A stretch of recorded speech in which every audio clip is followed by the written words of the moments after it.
Hey, we're putting in a very necessary part of this whole project. It's the septic system. They say an eco-friendly house can't be built in 150 days for $150,000, and I say it can. I'm Alan Smith. Join me as I push the limits with time, budget, and creativity with the Garden Home Challenge, exclusively on ehowhome.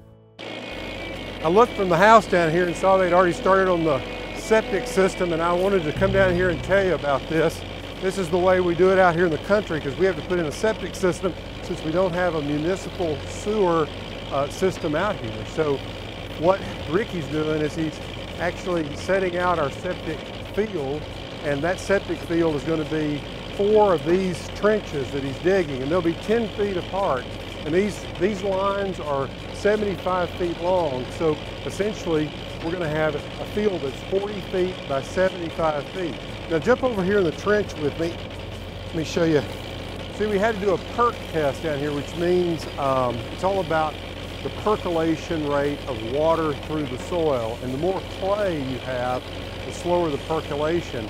And there are some soils that won't even perk at all because it takes too long for moisture to come through, because what you're going to have is raw sewage going through these lines, and then the water from the sewage seeps through the soil. So one of the tests for a percolation rate is a ribbon test, which is you grab some of the soil in the bottom and you begin to roll it back and forth.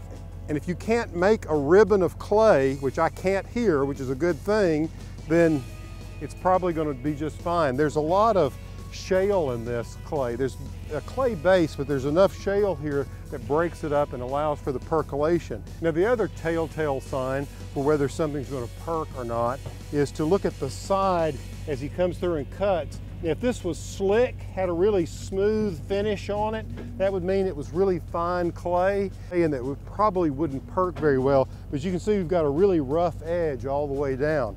Now what Ricky's doing, he's digging a trench that's about 18 inches deep. And what he's going to do is he's going to come back here and put 6 inches of gravel. And then he's going to take a perforated pipe, a 4-inch PVC perforated pipe, and lay it in the middle. He'll fill in gravel around it, the 4 inches, and then he'll put 2 inches on top. So in this trench, we'll have a full foot of gravel with the pipe roughly in the center, and then he'll cover it up with soil. These trenches are about 18 inches deep. So once he's done, you're not going to be able to tell that anybody's really been down here. They're being careful to make their lines where they're not taking out any trees, and they're just going along and cutting out any roots along the edge, so it'll make it a lot easier for them to come in here and pour the gravel in, make a nice clean pour, and then lay the pipe in and then cover it over. Also cutting some of the roots, it'll keep them from growing into the septic system itself.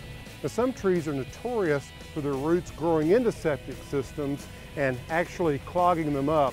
Trees like weeping willows, you don't want to plant a weeping willow anywhere near a septic system like this. But these pines and hickories and oaks, which is basically what this forest is made of, won't be a problem at all. Hey, if you're enjoying our progress on the house, and just look at it up there, we're coming along. Make sure you tell a friend about it and check in regularly. And make sure you subscribe to ehowhome.